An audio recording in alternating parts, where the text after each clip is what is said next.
عليكم ورحمة الله وبركاته. الحمد لله علي الذات عظيم الصفات سمي السمات كبير الشان جليل القدر رفيع الذكر مطاع الأمر جلي البرهان فخيم الاسم غزير العلم وسيع الحلم كثير الغفران جميل الثناء جزيل العطاء مجيب الدعاء عليم الإحسان شديد العقاب أليم العذاب سريع الحساب عزيز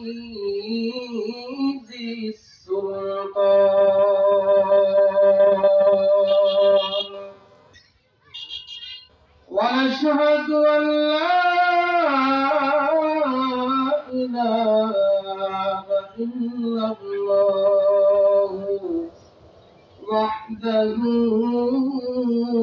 لا شريك له ولا فريق له ولا وزير له ولا نذير له ولا مشير له ولا معين له ولا شبه له ولا شبيه له ولا مثيل له ولا مثال له ولا أصل له ولا نسل له ولا كفؤ له ولا قبل له ولا بعد له ولا وقت له ولا زمان له ولا أول له ولا آخر له ولا بداية له ولا نهاية له ولا ضد له ولا ند له ولا حد له ونشهد أن سيدنا وسندنا ونبينا وحبيبنا ومولانا محمدا عبده ورسوله أما بعد فأعوذ بالله من الشيطان الرجيم بسم الله الرحمن الرحيم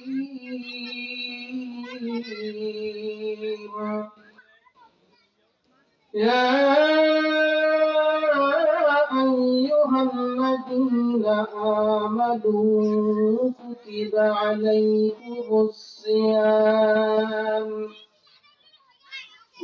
عليكم الصيام كما كتب على الذين من قبلكم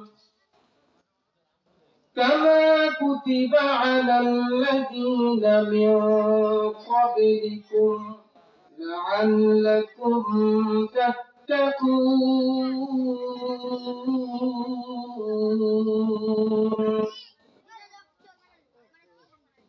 صدق الله مولانا العظيم इस्लाम मिटाने में मिट जाएगा ज़ालिम इस्लाम मिटाने में मिट जाएगा ज़ालिम इस्लाम को मिटाना कभी मुमकिन तो नहीं है इस्लाम को मिटाना कभी मुमकिन तो नहीं है जो दुश्मन इस्लाम है उनको ये बता दो जो दुश्मन इस्लाम है उनको ये बता दो इस्लाम का पर्दा न झुका है न झुकेगा इस्लाम का पर्दा न झुका है न झुकेगा तपस्यार मध्यपाड़ा জামে মসজিদের উদ্যোগে আয়োজিত আজকের তাফসীরুল কোরআন মাহফিলের সম্মানিত সভাপতি প্রধান অতিথি বিশেষ অতিথিবৃন্দ দূর দূরান্ত থেকে আগত জাতির মাথার মুকুট ওয়াজিবুল ইহতিরাম হযরত উলামায়ে কেরাম দিন প্রিয় ইসলাম প্রিয় মুসলমান ভাইয়েরা পর্দানিশীন মা ও বোনেরা সকলকে জানাই অন্তরের অন্তঃস্থল থেকে আন্তরিক মোবারকবাদ ও অভিনন্দন আমরা সর্বপ্রথম সেই মহান মুনিব মহান স্রষ্টা মহান দ্রষ্টা আল্লাহ রাব্বুল আলামিনের দরবারে শুকরগুজার করছি যে মহান মুনিব আমাদেরকে জান্নাতের একটা বাগানে এসে বসা কিছু কথা বলার এবং শোনার তৌফিক দান করলেন এজন্য আমরা জোরে সোরে চিৎকার করে বুকের সমস্ত আওয়াজকে শক্তিকে মুখে এনে চিৎকার করে বলছি আলহামদুলিল্লাহ আমরা আজকে এই মাহফিলে আসতে পারে বসতে পেরে খুশি নাকি বেজার এই মাহফিলে যারা আসতে পেরেছে বসতে পেরেছে সরওয়ারে কায়নাত পয়গম্বর জনাবে হযরত মুহাম্মদুর রাসূলুল্লাহ সকলে পড়ি সাল্লাল্লাহু আলাইহি ওয়াসাল্লাম তিনি সুসংবাদ দিয়েছেন যে এরকম কোরআনের বাগানে এসে বসলেই তার জীবনের সমস্ত সগীরা গুনাহগুলো মাফ হয়ে যাবে সুবহানাল্লাহ কিন্তু এই কোরআনের বাগানে এসে বসতে হবে যারা বাহিরে ঘোরাফেরা করবে দোকানপাটে ঘোরাফেরা করবে বাড়িতে শুয়ে শুয়ে শুনবে তাদের জন্য কিন্তু এই ফজিলত না আমি সব সময় বলে থাকি যেহেতু আমরা গ্রামগঞ্জের মানুষ বুঝার সুবিধার্থে বলে থাকি মুরগি যে ডিম তা দিতে বসে গ্রামের ভাষায় ডিম চালে বলি না ডিম চালতে বসছে তো যেই সমস্ত ডিমের মধ্যে মুরগিটা বসে ওই সমস্ত ডিমগুলো তো বাচ্চা ফুটে কিন্তু যেই সমস্ত ডিমে মুরগিটা বসে না ওইগুলো কি বাচ্চা ফুটে আপনারা কি বলেন বাচ্চা ফুটে বাচ্চা ফুটে না ওইগুলোকে আমরা কি ডিম জানি বলে থাকি ঘোলা ডিম তো আমিও আজকে বলতে চাই যে যারা এত সুন্দর একটা কোরআনের বাগান পেয়েও এখানে আসতে পারে নাই বসতে পারে নাই আমার মনে হয় তাদেরও মনে হয় কপালগুলো এরকম ঘোলা কথা বলেন ঠিক কিনা আমরা উত্তরবঙ্গের মানুষ এই চেয়ারটার দাম দিতে জানি না ঢাকা শহরে 15 বছর লেখাপড়া করেছি দেখেছি আসরের সময় থেকেই ওয়াজ মাহফিল শুরু হয়ে যায় এমনকি জমজমাট ভাবে তারা এই চেয়ারটার দাম বুঝেছে। আমরা এই চেয়ারটার দাম বুঝি নাই। এটা তো কোনো সাধারণ চেয়ার না। এই চেয়ারটা হলো আল্লামা মুফতি দিলওয়ার হুসাইন দামাত বারকাতুহুমের চেয়ার। এই চেয়ারটা হলো আল্লামা নুরুল ইসলাম অলিপুরি দামাত বারকাতুহুমের চেয়ার। এই চেয়ারটা হলো হাফেজ জি হুজুর রহমতুল্লাহি আলাইহির চেয়ার। এই চেয়ারটা হলো শামসুল হক ফরিদপুরি রহমতুল্লাহি আলাইহির চেয়ার। এই চেয়ারটা হলো শাহজালাল শাহ কোরআন রাহিমাহুল্লাহ এদের চেয়ার। এই চেয়ারটা হলো ইমাম আবু হানিফা রহমতুল্লাহি আলাইহির চেয়ার। এই চেয়ারটা হলো ইমাম শাফিঈ রাহিমাহুল্লাহর চেয়ার। এই চেয়ারটা হলো ইমাম মালিক রহমতুল্লাহি আলাইহির চেয়ার। এই চেয়ারটা হলো ইমাম আহমদ ইবনে হাম্বল রাহিমাহুল্লাহর চেয়ার। এই চেয়ারটা হলো হযরত আবু বকর রাদিয়াল্লাহু তাআলা আনহুর চেয়ার, হযরত উমর রাদিয়াল্লাহু তাআলা আনহুর চেয়ার, হযরত উসমান রাদিয়াল্লাহু তাআলা আনহুর চেয়ার, হযরত আলী রাদিয়াল্লাহু তাআলা আনহুর চেয়ার, হযরত জনাব হযরত মুহাম্মদুর রাসূলুল্লাহ সাল্লাল্লাহু আলাইহি ওয়াসাল্লামের চেয়ার। সুবহানাল্লাহ। এই চেয়ারটার দাম আছে না নাই? এই চেয়ারটার দাম আছে। এই চেয়ারে যেই বসুক না কেন ছোট মানুষও বসতে পারে, এটাও একটা সুন্নাহ। সরওয়ারে কায়নাত পয়গম্বর মাঝে মাঝে সাহাবায়ে কেরামকে দাঁড় করায় দিতেন যে তুমি ওয়াজ করো, এটাও হলো সুন্নাহ। রাসূল থাকতেও সাহাবীদের এরকম বলতেন যে তুমি ওয়াজ করো। তো এই চেয়ারটার দাম অনেক বেশি, কিন্তু আমরা এই চেয়ারটার দাম বুঝতে পারি নাই, যার কারণে ইহুদি খ্রিস্টানের দালালেরা আমাদের উত্তরবঙ্গে আখড়া গেড়ে বসেছে। কথা বলেন ঠিক কিনা? তবে অদূর ভবিষ্যতে আর ওই দিন নাই।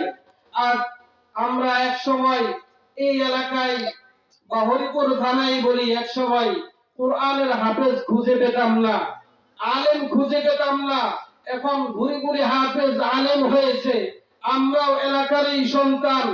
এখন বুখারী পড়নেওয়ালা আছে, এক সময় বুখারী পড়নেওয়ালা ছিল না। সুতরাং এই সমস্ত ভণ্ড বেদাতি ইহুদি খ্রিস্টানের দালালেরা আর আমাদের উত্তরবঙ্গের সহজ সরল মানুষদের ঈমানকে অন্তত চুরি করতে পারবে না ইনশাআল্লাহ। কথা বলেন ঠিক না বেঠিক? ইনশাআল্লাহ আর পারবে না। তো যাই হোক, আমি আপনাদের সামনে অনেক পরিচিত একটা আয়াত তেলাওয়াত করেছি। এই আয়াতকে সামনে রেখেই আমি অনেক গুরুত্বপূর্ণ কোরআন সুন্নাহ থেকে কিছু কথা আপনাদের সামনে পেশ করব।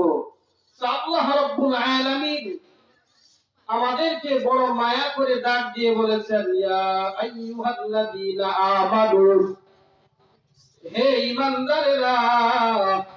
আল্লাহ রাব্বুল আলামিন যখন কুরআনুল কারীমে ইয়া আইয়ুহাল্লাযীনা আমানু বলে ডাক দেন, তখন শুধু ঈমানদার যারা তাদেরকে শুধু ডাক দেন। আর যখন ইয়া আইয়ুহান নাস বলে ডাক দেন, তখন দুনিয়ার সমস্ত মানুষদেরকে ডাক দেন। ইয়া আইয়ুহাল্লাযীনা আমানু এটা বড় মায়ার ডাক, বড় মহব্বতের ডাক। উদাহরণ স্বরূপ বুঝানোর জন্য বলি, আপনার সন্তান আছে, কথার কথা আব্দুর রহমান। আপনি যদি তাকে ডাক দিয়ে বলেন আব্দুর রহমান এদিকে আসো, আব্দুর রহমান ভয় পেয়ে যাবে। না জানি সে কোনো অন্যায় করে ফেলেছে, না জানি কোনো অপরাধ আছে, এজন্য শাস্তির জন্য ডাকতেছে। কিন্তু বাবা যদি এভাবে ডাকে, হে আমার আব্বু তুমি এদিকে আসো, তাহলে সন্তান বুঝে নাই যে আব্বা এখন রাগান্বিত নাই, আমাকে আদরের স্বরে সম্বন্ধ দিয়ে ডেকেছে। অবশ্যই এখানে মায়ার ডাক ডেকেছে, এখানে আমাকে কোন রাগান্বিত করবে না, কোন পাকড়াও করবে না। আল্লাহ রাব্বুল আলামিন ইয়া আইয়ুহাল্লাযীনা আমানু বলে ডাক দিলেন, হে আমার মায়ার বান্দারা, হে আমার ঈমানদার বান্দারা। বড় মায়া করে ডাক দিলেন, কারণ ইমানদারদের অভিভাবক হলেন স্বয়ং আল্লাহ রাব্বুল আলামিন। আল্লাহু আকবার। আর আওয়াজ করে বলে আল্লাহু আকবার। এটা আল্লাহ রাব্বুল আলামিন কোরআনুল কারীমের মধ্যেই বলতেছেন, আল্লাহু ওয়ালিয়ুল্লাযীনা আমানু ইউখরিজুহুম মিনাজ যুলুমাতি ইলান নূর। আল্লাহু আকবার। আওয়াজ করে বলি আল্লাহু আকবার। আল্লাহ রাব্বুল আলামিন বলতেছেন যে যারা ঈমানদার তাদের অভিভাবক হলাম স্বয়ং আমি আল্লাহ। সুবহানাল্লাহ। আবার যারা ঈমানদার তারা সব চাইতে বেশি আল্লাহ রাব্বুল আলামিনকেই ভালোবাসে। আল্লাহ রাব্বুল আলামিন এটাও কোরআনুল কারীমের মধ্যে বলে দিয়েছেন। তিনি বলেছেন, والذين آمنوا أشد حبا لله।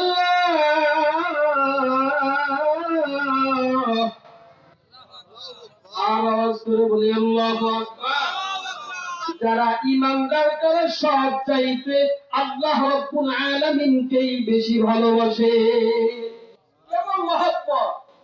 আল্লাহ বললেন আমি ঈমানদারদের অভিভাবক, আর এক জায়গায় বললেন যে ঈমানদাররা সব চাইতে আমাকে বেশি ভালোবাসে, নিজের জানের চাইতেও মালের চাইতেও আমাকে বেশি ভালোবাসে। সুবহানাল্লাহ।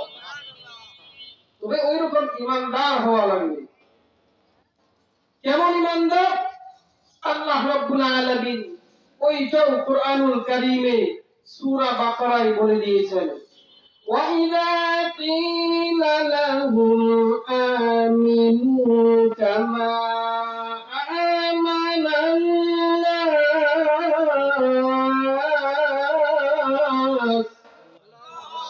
আল্লাহ রাব্বুল আলামিন বলতেছেন ঈমানটাকে মিলাতে হবে সাহাবায়ে কেরামের ঈমানের মতো। আমানান নাসে একটা সমস্ত মুফাসসিরিনে কেরাম করেছেন সাহাবায়ে কেরামের মতো ঈমান।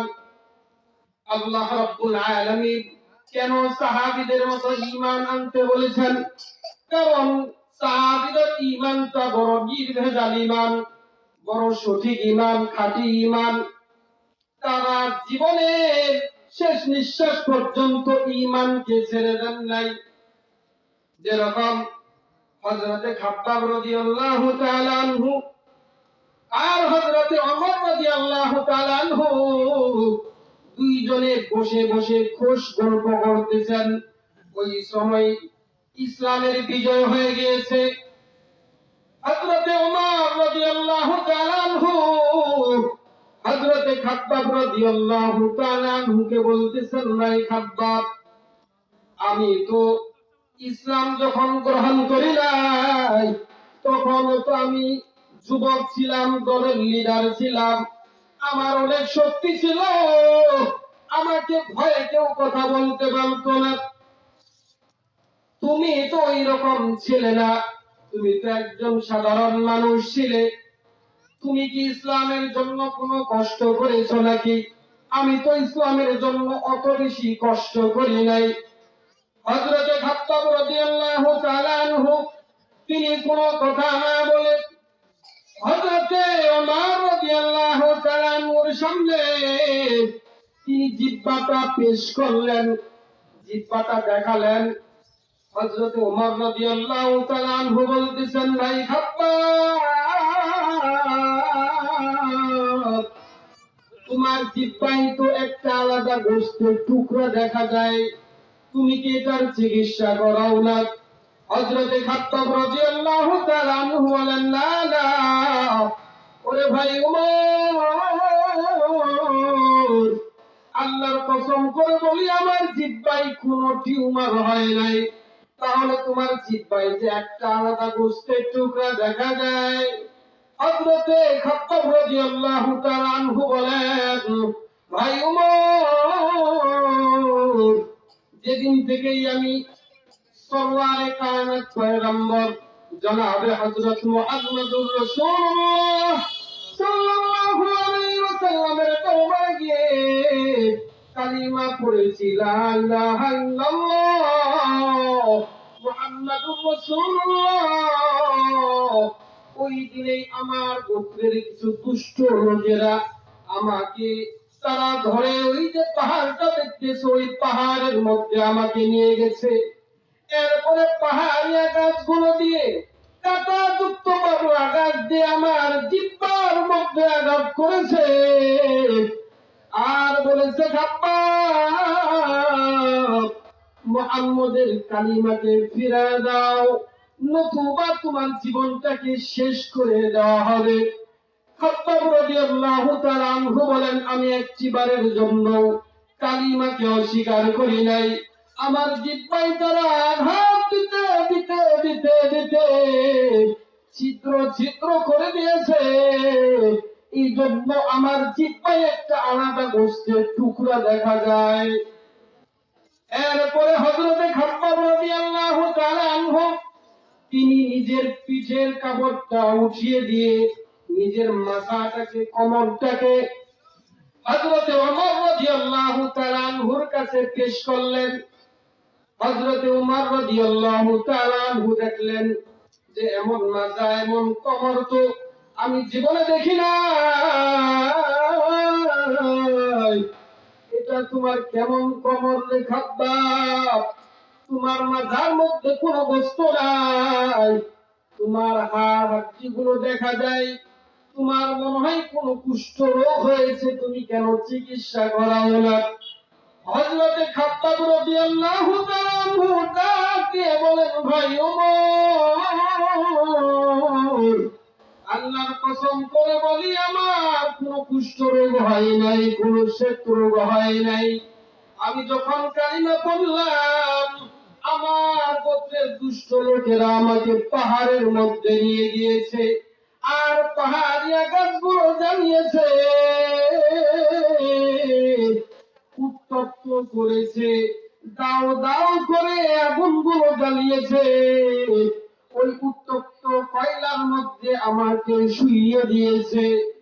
আমি ওই প্রচন্ড আগুনের তীব্রতা সহ্য করতে পারি না। আর ওই দুষ্ট লোকেরা আমাকে বলতেছে, খাব্বাব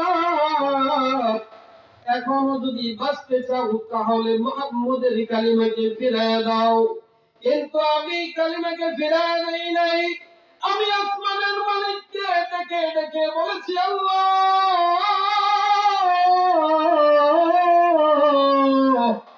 আমার জীবনটাও যদি শেষ হয়ে যায়, আমার ইমানটাকে এমন মজবুত করে দেন, এমন শক্তিশালী করে দেন, আমার জিহ্বা দিয়ে যাতে করে কোনদিন কালিমার বিরোধী কথা না বের হয়।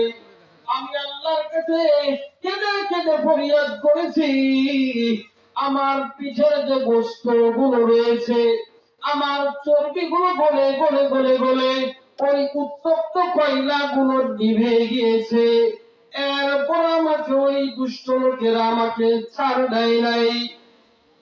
কয়লাগুলো নিভে গিয়েছে, এরপর আমাকে পিটাইছে, আমাকে অনেক কষ্টে তারা ফিরে আসতে দিয়েছে। আমি আধা মরা হয়ে গিয়েছিলাম।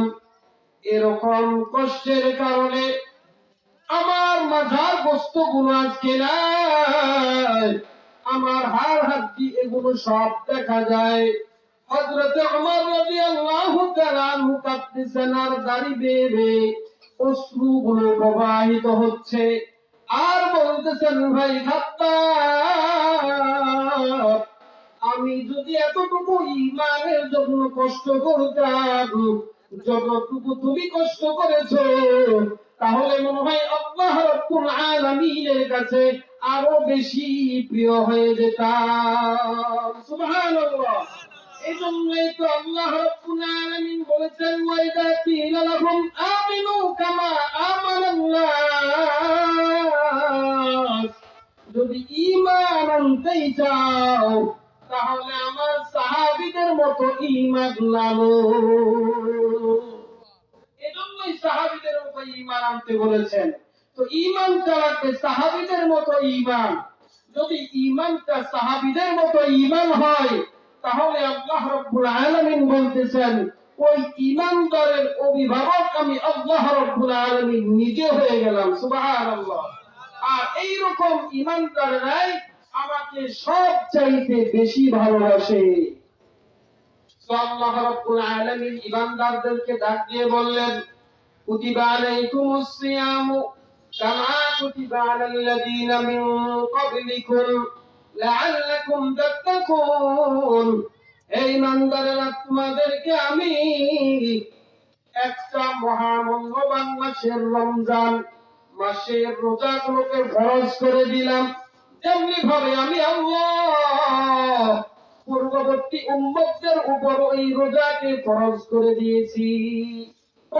দিয়েছিলাম। সুবহানাল্লাহ। তো দুনিয়ায় মানুষ যে যাকে বেশি ভালোবাসে তাকে দামি উপহার হুকুম দিয়ে থাকে। তো আল্লাহ রাব্বুল আলামিনকে ঈমানদাররাও যেহেতু সবচেয়ে বেশি ভালোবাসে, আবার আল্লাহ রাব্বুল আলামিনও ঈমানদারদের অভিভাবক, তিনিও মনে প্রাণে ঈমানদারদের ভালোবাসেন। এজন্য আল্লাহ রাব্বুল আলামিন দুনিয়ার মানুষ একজন আর একজনকে ভালোবাসলে যেরকম দামি দামি গিফট উপহার দেয়, তো আল্লাহ রাব্বুল আলামিনও ঈমানদারদেরকে দামি একটা গিফট হাদিয়া দিয়েছেন। জোরে বলি সুবহানাল্লাহ। ওই গিফটটাই হলো রমজান মাসের রোজা। ওই গিফটটাই কি? ওই রমজানকে আমরা ভুলে গেছি? ভুলবো না, ভোলা যায় নাকি মাহে রমজানের স্মৃতি। ভুলবো না, ভোলা যায় নাকি মাহে রমজানের স্মৃতি। এই মাসের কত ফজিলত জানো কি মুসলিম জাতি। ভুলবো না, বলেন না, ভুলবো না, ভোলা যায় নাকি মাহে রমজানের স্মৃতি। ভুলবো না, ভোলা যায় নাকি মাহে রমজানের স্মৃতি।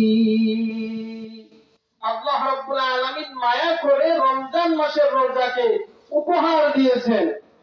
এখন কেউ কেউ প্রশ্ন করতে পারেন, হুজুর, যে যাকে ভালোবাসে দামি উপহার হুকুম দেয়, তো আল্লাহ আমাদেরকে এমন একটা উপহার দিলেন যেটা কষ্টে, 30টা রোজা রাখা তো কষ্টে, যদিও কষ্টের না, এটাই আল্লাহ রাব্বুল আলামিন আয়াতে বুঝিয়েছেন। এই কথা বলেছেন যে শুধু তোমাদের উপরেই এই রোজাকে খরচ করলাম, ব্যাপারটা এমন নয়, তোমাদের পূর্ববর্তী উম্মতদের উপরও রোজা খরচ করেছিলাম। কেন এটা বললেন? এটা যাতে করে মানুষ ভয় পেয়ে না যায় যে আমাদের পূর্বেও তো এরকম রোজা মানুষেরা রেখে গিয়েছেন, আমরা কেন পারবো না, যাতে একটা সাহস যোগায়। আমরা যেই সময় হেফজ পড়েছি, ওই সময় কোরআনুল কারীমের কিছু পৃষ্ঠা আছে যেটা কঠিন পৃষ্ঠা, যেমন 4 নাম্বার পারা 18 নাম্বার পৃষ্ঠা।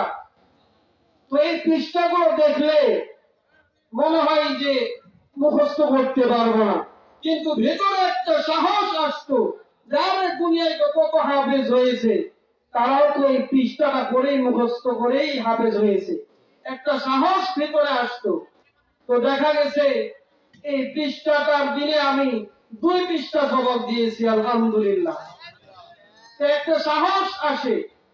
তো আল্লাহ রাব্বুল আলামিন এজন্য এটাই বললেন যে তোমাদের পূর্ব রোজা ফরজ ছিল, তোমাদের কোনো ভয় নাই।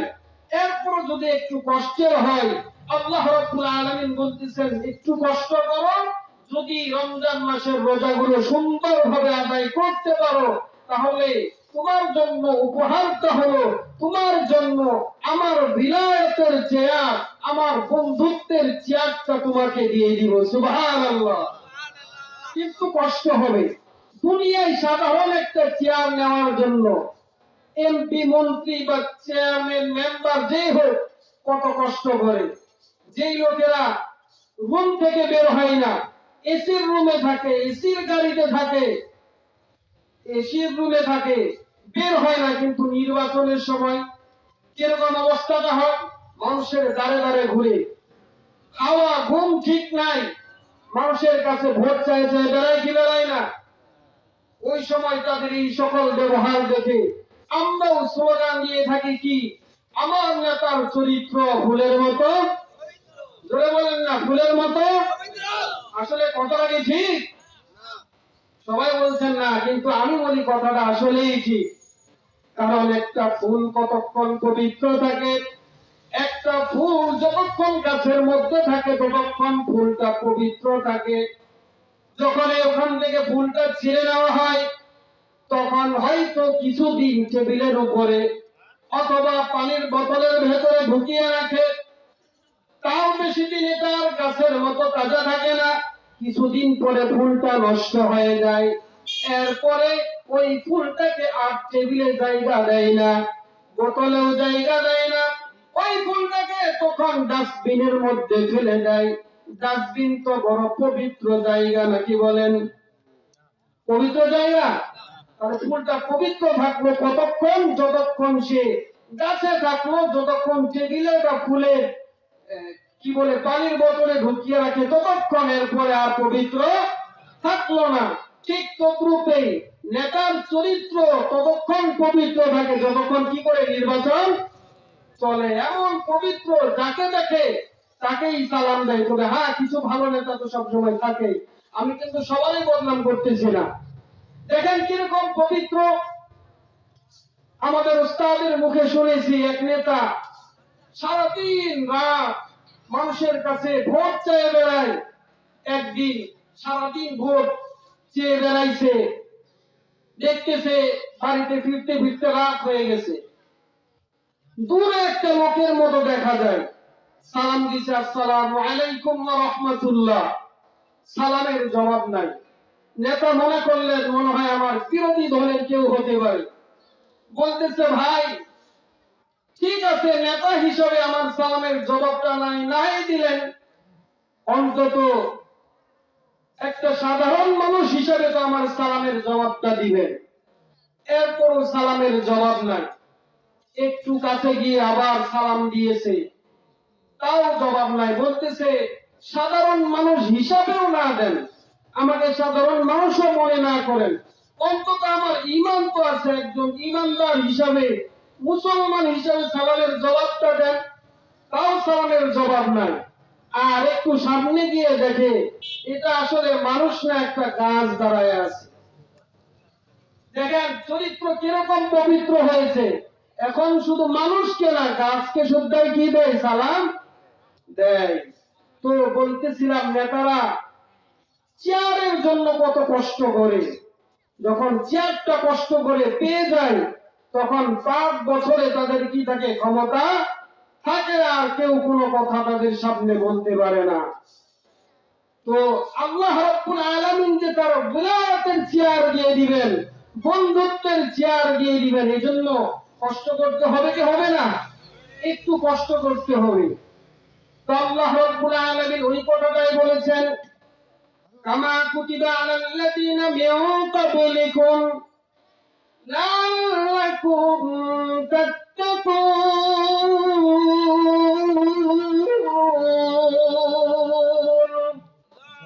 আল্লাহ রাব্বুল আলামিন বলতেছেন যে যারা আমার এই রোজাগুলোকে রাখবে, লাআল্লাকুম তাত্তাকুনা, তারা আমার বন্ধু হয়ে যাবে। কেন আমি তরজমা করলাম আমার বন্ধু হয়ে যাবে? লাআল্লাকুম তাত্তাকুন মানে তারা মুত্তাকি হয়ে যাবে, তাকওয়াবান হয়ে যাবে। কিন্তু আল্লাহ রাব্বুল আলামিন আর এক জায়গায় কুরআনুল কারীমের আর এক জায়গায় বলতেছেন, ইন আউলিয়া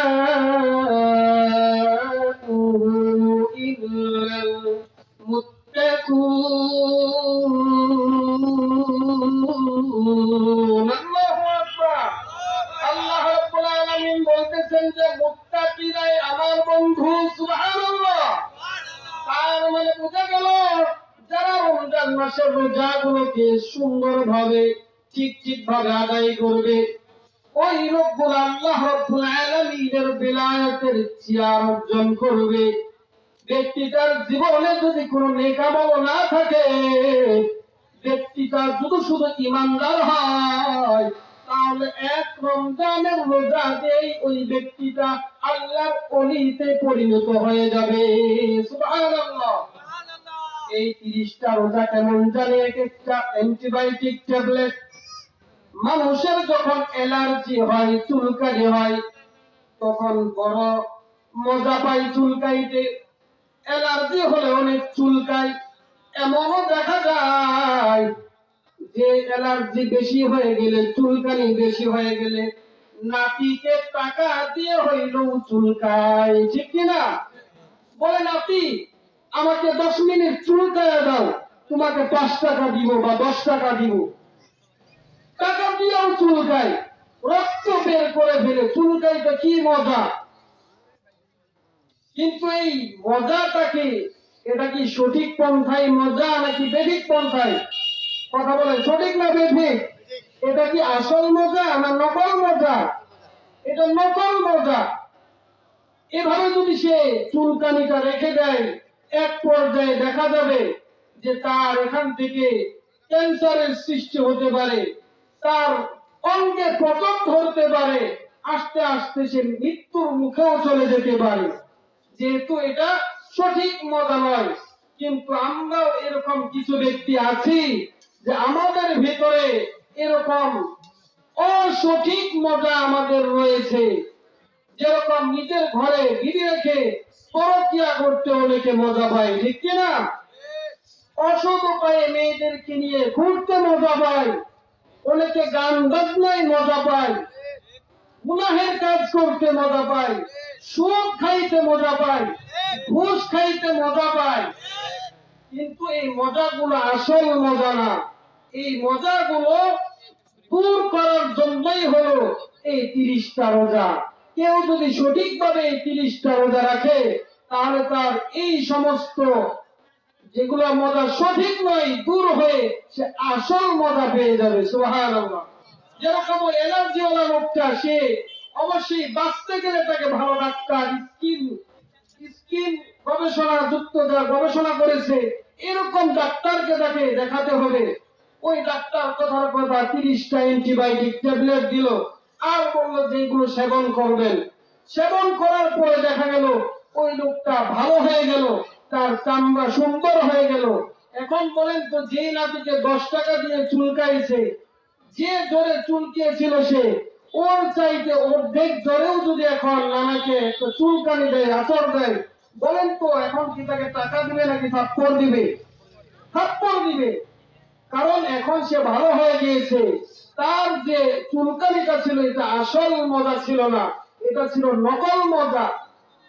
তো এই রমজানের 30টা রোজা এরকম অ্যান্টিবায়োটিক, এগুলো কেউ যদি রাখে, তাহলে তার গুনাহের সমস্ত মজা দূর হয়ে গিয়ে সে তাকওয়া অর্জন করে আল্লাহ রাব্বুল আলামিনের বন্ধুতে রূপান্তরিত হয়ে যাবে। সুবহানাল্লাহ। এই রমজানের কত ফজিলত আল্লাহ রাব্বুল আলামিন দিয়েছেন। আল্লাহ রাব্বুল আলামিন বলতেছেন, ইমানদাররা তোমাদেরকে কত বড় উপহার, কত উপহার আমি দিলাম, চিন্তা করে দেখো। দুনিয়ার মানুষেরা নিজের পণ্যকে বিক্রি করার জন্য অফার দেয়।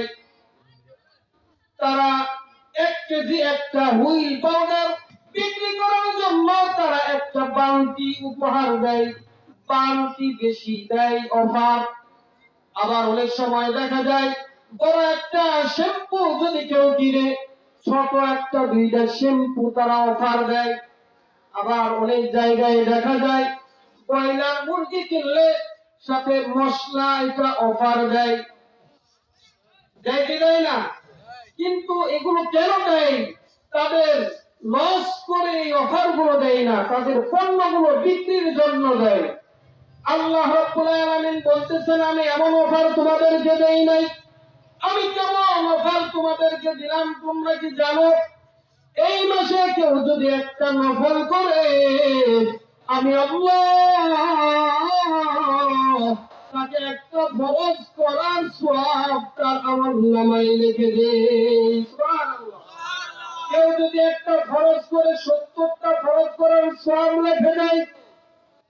আবার এই যে রোজাটা তোমাদেরকে আমি দিলাম, এই রোজাটার প্রতিদান আমি আল্লাহ বলে দেই নাই 1 থেকে 70 এরকম আমি বলে দেই নাই।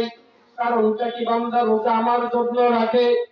বান্দা যখন কোরআনুল কারীম পড়ে আমি আল্লাহ রাব্বুল আলামিন ফেরেশতাকে বলে দেই, ফেরেশতা বান্দা সওয়াবটা আমলনামায় লিখে দাও। বান্দা যখন জিকির করে আমি ফেরেশতাকে বলে দেই যে বান্দার জিকিরের সওয়াবটা লিখে দাও। বান্দা যখন নামাজ আদায় করে আমি ফেরেশতাকে বলি নামাজের সওয়াবটা লিখে দাও। কিন্তু আমি আল্লাহ রাব্বুল আলামিন রোজার বেলায় বলি না যে সওয়াবটা লিখে দাও, কারণ বান্দা রোজা আমার জন্য রেখেছে। বান্দা দুনিয়ার কাউকে ভয় পেয়ে রোজাকে রাখে নাই। বান্দা সে চাইলে ঘরের ভেতরে ঢুকে ঢুকে পানি পান করতে পারত, চাইলে লুকিয়ে লুকিয়ে খাবার খেতে পারত, কিন্তু আমার ভয়ে বান্দা এগুলো খাই নাই, পানাহার করে নাই। একমাত্র আমার ভয়ে এগুলো করে নাই। বান্দা চাইলে নদীর ভেতরে ডুব দিয়ে, পুকুরের ভেতরে ডুব দিয়ে পানি পান করতে পারত, কিন্তু পান করে নাই আমার ভয়ে। এই জন্য আমি আল্লাহ রাব্বুল আলামিন রোজার বেলায় বলি আস-সাওমু লি ওয়া আনা আজজি বিহি, যে রোজা আমার জন্য, এর প্রতিদান আমি আল্লাহ রাব্বুল আলামিন নিজ হাতে দান করব। সুবহানাল্লাহ। এজন্যই রোজা রাখতে রাজি আছি না নাই? আল্লাহ রাব্বুল আলামিন আমাদের সকলকে রোজা রাখার তৌফিক দান করুন, আমিন। এই রোজা যদি না রাখি তাহলে আমাদের প্রধান বক্তা চলে এসেছেন, আমরা তাকে স্বাগতম জানাই। নারে তাকবীর, আল্লাহু আকবার, নারে তাকবীর, আল্লাহু আকবার। প্রধান বক্তার আগমন, প্রধান বক্তার আগমন।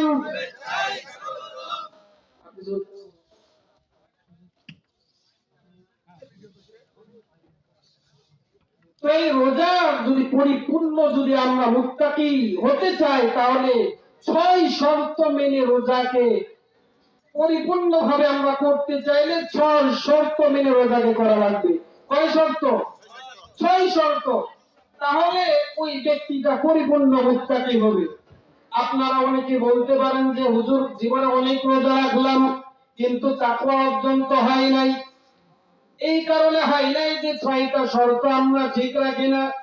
আপনারা বলেন, কথার কথা, এটা যদি একটা মসজিদ ধরেন বা একটা রুম ধরেন, এখানে যদি আমরা দরজা জানালা সব কিছু লাগিয়ে দিয়ে 2টা এসি ছেড়ে দেই 10 টন করে 20 টন, তাহলে এই রুমটা ঠান্ডা হবে কি হবে না বলেন? ঠান্ডা হবে।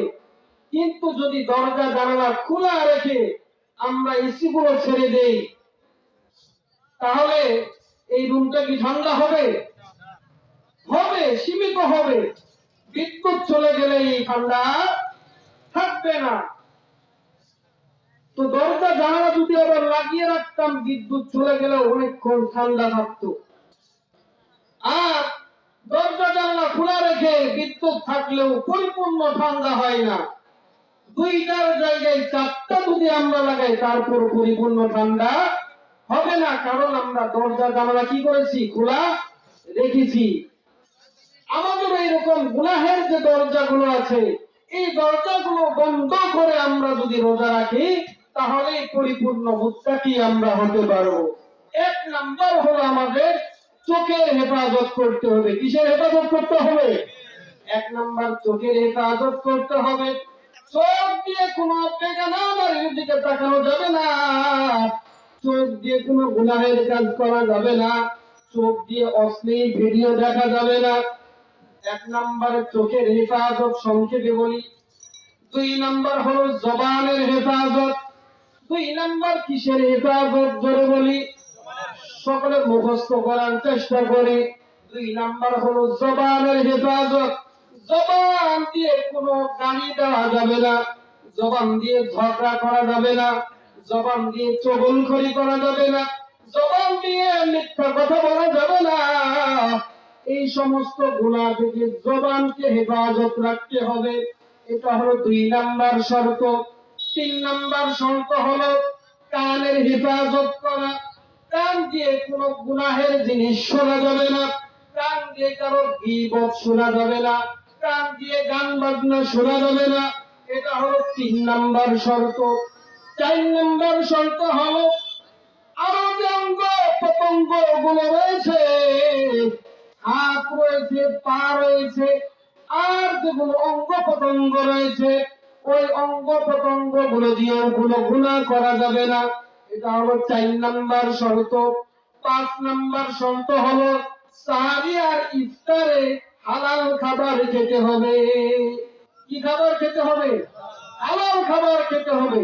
যদি আমরা হারাম টাকা দিয়ে অনেক ইফতার অনেক সাহারির আয়োজন করি, তাও কোনো লাভ নাই। কিন্তু হালাল টাকা অল্প খাবারই হোক, এটা দিয়ে যদি সাহারি আর ইফতার করি, তাহলে আমরা পরিপূর্ণ মুত্তাকি হব। এই প্রত্যেকটা পয়েন্টের মধ্যে লম্বা লম্বা আলোচনা আছে, এগুলো করার আজকে সময় নাই। 5 নাম্বার শর্ত হলো হালাল খাবার খেতে হবে। কি খাবার খেতে হবে? হালাল খাবার খেতে হবে। 6 নাম্বার শর্ত হলো আশা এবং ভয় নিয়ে রোজা রাখা লাগবে। আশা এবং ভয় নিয়ে রোজা রাখা লাগবে। এই 6 শর্ত 5 শর্ত মেনটেন করার পরে যদি নিজে নিজে আমরা আত্মতৃপ্তি করি যে না আমার রোজা হবেই হবে, এরকম নিশ্চিত বলতে থাকি, তাহলে আমাদের অনুশোচনা আসবে না। আমাদের আশা এবং ভয় নিয়ে রোজা রাখা লাগবে। এর সুন্দর একটা দৃষ্টান্ত তো হযরতে ওমর রাদিয়াল্লাহু তাআলা আনহুর কাছ থেকে পাওয়া যায়। তিনি বলেছেন যে আল্লাহ রাব্বুল আলামিন যদি বলেও দিতেন যে দুনিয়ার সমস্ত মানুষ জান্নাতে যাবে, কিন্তু একজন মাত্র জাহান্নামে যাবে, তো আমি হযরতে ওমর আমি ভয় করি যে না জানি ওই জাহান্নামী ব্যক্তিটা আমি হয়ে যাই। আবার আল্লাহ রাব্বুল আলামিন যদি বলে দিতেন দুনিয়ার সমস্ত মানুষ এই জাহান্নামে যাবে, কিন্তু একটা মানুষ জান্নাতে যাবে, তো আমি ওমর আমি আশা রাখি যে ওই জান্নাতি ব্যক্তিটা আমি হব। সুবহানাল্লাহ। এরকম আশা ভয় নিয়ে রোজা রাখা লাগবে, তাহলে আমরা মুত্তাকি হব পরিপূর্ণ। আল্লাহ রাব্বুল আলামিন তার বিলায়াতের চেয়ার আমাদেরকে দিয়ে দিবেন, তার বন্ধু আমাদেরকে বানিয়ে নেবেন। আর যদি আমরা রোজার মাস পাওয়ার পরেও সুস্থ থাকার পরেও যদি রোজা না রাখি, তাহলে কঠিন থেকে কঠিন হুমকি আছে। একদিন সরওয়ারে কায়নাত পয়গম্বর মসজিদে নববীর মধ্যে মিম্বার যে আছে, সিঁড়ি আছে, ওই সিঁড়ি অল্প সময়ের মধ্যেই শেষ করে দিব। ওই সিঁড়িতে ওঠার সময় একবার বললেন আমিন, দ্বিতীয় সিঁড়িতে উঠার সময় আবার বললেন আমিন, তৃতীয় সিঁড়িতে উঠার সময় আবার বললেন আমিন। সাহাবায়ে কেরাম বললেন ইয়া রাসূলুল্লাহ, এটা তো আমরা আর কোন সময় এরকম দেখি নাই, কেন এমন করলেন?